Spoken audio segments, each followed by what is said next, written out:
Hi guys. So ఈ పాటికే మీలో చాలా మంది ఆపరేషన్ వ్యాలంటైన్ ఫైనల్ స్ట్రైక్ చూసేసే ఉండుంటారు. యాక్చువల్ గా ఆ ఫైనల్ స్ట్రైక్ చూస్తూ రియాక్ట్ అవటం కుదరట్లేదు, కానీ ఖచ్చితంగా ఫైనల్ స్ట్రైక్ చూసిన తర్వాత రియాక్ట్ అవ్వాలి అనిపించింది అనమాట.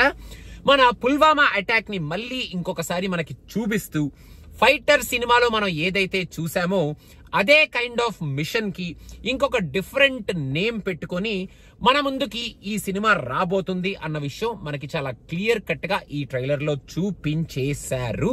కాకపోతే one best shot of this trailer are the final strike ఏమిటి అంటే, ఈ సినిమాలో సోది తక్కువ, కొంచెం కంటెంట్ ఎక్కువ ఉండేటట్టే ఈ సినిమాని మన ముందుకు తీసుకురాబోతున్నారు అనేటట్టు కొంచెం నాకు ఈ ట్రైలర్ చూస్తే అయితే అనిపించింది. మనం ఇంతకు ముందు ఫైటర్ సినిమాతో కంపేర్ చేసిన ఫైటర్ సినిమాలో ఉన్న కైండ్ ఆఫ్ కొన్ని ఏయో ఎమోషనల్ ఎలిమెంట్స్, సెంటిమెంటల్ ఎలిమెంట్స్ అనాలో, మన పుల్వామా అటాక్ కి జరిగిన కౌంటర్ అటాక్ తర్వాత ఉన్న సంఘటనలు ఫైటర్ సినిమాలో వాళ్ళు ఏవైతే చూపించారో వాటి మీద కొంచెం మిక్స్డ్ రియాక్షన్స్ ఉన్నప్పటికీ ఈ సినిమాలో ఆ కౌంటర్ అటాక్ వరకు మాత్రమే ఈ సినిమాని పరిమితం చేస్తూ ఆ కౌంటర్ అటాక్ మన వాళ్ళు ఎలా చేశారు, అసలు ఏం జరిగింది అన్న స్టోరీని, మెయిన్ గా రుద్ర ఏం చేశాడు అన్న కైండ్ ఆఫ్ స్టోరీని, అండ్ ఆ ఏరియల్ అటాక్ ఎలా జరిగింది అన్న కైండ్ ఆఫ్ స్టోరీని మన ముందుకి ఆ మిషన్ ద్వారా, ఆపరేషన్ వ్యాలంటైన్ ద్వారా మన ముందుకు తీసుకురాబోతున్నారు ఈ సినిమాలో అనేది ట్రైలర్ లో చాలా క్లియర్ కట్ గా చూపించేశారు.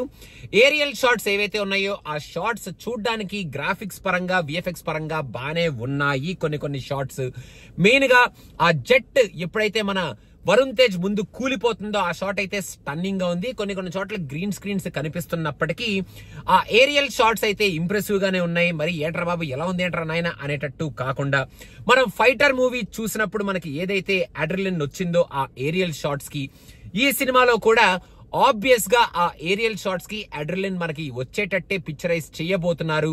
అండ్ కొన్ని ఐకానిక్ టాప్ గన్ మూమెంట్స్ కూడా ఈ సినిమాలో పెట్టుకొని మన ముందుకి aerial shots, aerial based movie అనగానే టాప్ గన్ రిఫరెన్స్ ఎలాగో ఉంటది కాబట్టి ఆ టాప్ గన్ రిఫరెన్స్ షాట్స్ కొన్ని డెఫినెట్ గా మనకి ఈ ట్రైలర్ లో కనిపిస్తున్నాయి. కానీ స్టోరీకి మన వాళ్ళు ఎక్కువగా ఇన్ డెప్త్ కాన్సన్ట్రేషన్ ఇస్తున్నారు ఈ సినిమాలో. మిగతా ఇంగ్రీడియంట్స్ ని కమర్షియల్ ఎలిమెంట్స్ కోసం వాడుకుంటున్నారు, బట్ స్టోరీనే మెయిన్ గా డెప్త్ లోకి తీసుకెళ్లి ఈ సినిమాలో ఆ మిషన్ ని మన ముందుకు కొంచెం పవర్ఫుల్ గానే చూపించబోతున్నారు.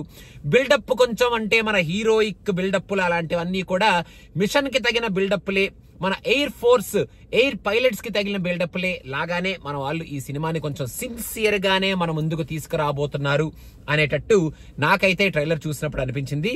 ఇంకా ఈ మిషన్ ని ఎంత సిన్సియర్ గా మన ముందుకు తీసుకొస్తారు, మిగతా ఇంగ్రీడియంట్స్ ని ఎంత సిన్సియర్ గా అవుట్ ఆఫ్ దిస్ మిషన్ పెట్టుకొని ఈ స్టోరీని మన ముందుకు తీసుకొస్తారు అనేది March 1st మనం చూడాలి. నాకు తెలిసినంత వరకు ఈ మిషన్ ని మనం ఎంజాయ్ చేసేటట్టే, ఒక అడ్రిలిన్ క్రియేట్ చేసేటట్టే, థియేటర్ లో ఒక పేట్రియాటిక్ ఫీలింగ్ తో గట్టిగా మనం వందే మాతరం అని అరిచేటట్టే ఈ సినిమాని మన ముందుకు తీసుకురాబోతున్నారు అనేది అయితే చాలా క్లియర్ గా తెలుస్తుంది. మరి వరుణ్ తేజ్ కి ఆ ఘాట్లేమిటో అవేమిటో మనం చూడాలి ఈ సినిమా చూసినప్పుడు. కొంచెం ఆ మిషన్ కంట్రోల్ రూమ్ లో ఉన్న డైలాగులు అవి ఇవి కొంచెం ఆర్టిఫిషియల్ గా పడినయ్యేమో ఒక 2-3 డైలాగులు అన్నట్టు అనిపించినా, ఏరియల్ షాట్స్ వరకు అయితే వీళ్ళు డెఫినెట్ గా మనల్ని ఇంప్రెస్ చేయబోతున్నారు. కాబట్టి ఆ మిషన్ ఏదైతే ఉంటుందో ఆ ఏరియల్ షాట్స్, ఆ మిషన్ తో మనల్ని డెఫినెట్ గా వీళ్ళు ఇంప్రెస్ చేస్తారు అని మనం ఖచ్చితంగా ఊహించుకొని ఎక్స్పెక్టేషన్ పెట్టుకొని థియేటర్ కి మనం వెళ్ళొచ్చేమో అనేటట్టే ఈ ఫైనల్ స్ట్రైక్ ని మన ముందుకు తీసుకొచ్చారు. నాకు ఒక పెద్ద క్వశ్చన్ ఎప్పటి నుంచో మదిలో మెలుగుతున్న క్వశ్చన్ ఏమిటి అంటే, మీకు కూడా అలాంటి క్వశ్చన్లు ఉన్నాయేమో ఒకసారి కింద కామెంట్స్ లో మెన్షన్ చేయండి. అంటే జెట్స్ అంత స్పీడ్ లో వెళ్తున్నప్పుడు ఒకళ్ళు ఇలా చూసుకోవటాలు, ఇలా అనడాలు అలాంటివన్నీ ఏమైనా కనిపిస్తాయా అసలు ఆ ఇద్దరు పైలట్స్ కి అనేది నాకు కొంచెం చాలా పెద్ద క్వశ్చన్ అనమాట. అంటే స్లో మోషన్ లో మనకి చూపిస్తారు కాబట్టి అలాంటివి మన వాళ్ళు అంటే ఐ కాంటాక్ట్ ఎక్స్చేంజో లేకపోతే ఎక్స్ప్రెషన్ ఎక్స్చేంజో ఏదో చేసుకుంటున్నారు అనేది మనకి కమర్షియల్ గా అర్థం అవుద్ది. కానీ మరి రియలిస్టిక్ గా అంత స్పీడ్ లో జపక్మని వెళ్ళిపోయేటప్పుడు అలాంటి ఎక్స్ప్రెషన్ వాళ్ళు నిజంగానే చూస్తారా అనేది మాత్రం కొంచెం పెద్ద క్వశ్చన్ మార్క్ అనమాట. అది మన ఫైటర్ సినిమాలో చూసాం. మన ఇప్పుడు రుద్ర కూడా అలాంటి ఎక్స్ప్రెషన్లు కొన్ని పెడుతున్నాడు మన పాకిస్తాన్ పైలట్లకి. సో అంటే ఈ question just general knowledge question కోసం మిమ్మల్ని అడుగుతున్నాను అనమాట. మీకు కూడా అలాంటివి అనిపిస్తే కింద కామెంట్స్ లో మెన్షన్ చేయండి. సో మొత్తానికి ఈ 2-3 సీన్లు అలా పక్కన పెట్టేస్తే మిగతాదంతా ఈ ట్రైలర్ నాకు బాగానే అనిపించింది. అండ్ March 1st డెఫినెట్ గా ఆపరేషన్ వ్యాలంటైన్ నేను పరిగెట్టుకుంటూ వెళ్ళిపోయి సినిమా చూసేస్తాను. అండ్ సినిమా చూసిన తర్వాత మనం మాట్లాడుకుందాం ఏం జరిగింది, అసలు ఏమి అయింది. అప్పుడు మనం ఫైటర్ ని పక్కన పెట్టి ఈ సినిమాని పక్కన పెట్టి ఆ 2 సినిమాల్లో అసలు వాట్ హ్యాపెండ్ అమ్మా, అసలు ఏమిటమ్మా అనేది అప్పుడు మనం సినిమా చూసిన తర్వాత డిస్కస్ చేద్దాం. ఇప్పటికే మీకు ఎలా అనిపించింది ఆపరేషన్ వ్యాలంటైన్ అనేది కింద కామెంట్స్ లో మెన్షన్ చేయండి. And don't forget to subscribe to Cinema Picha and also Chinna Cinema Picha. Thank you so much, guys. Bye.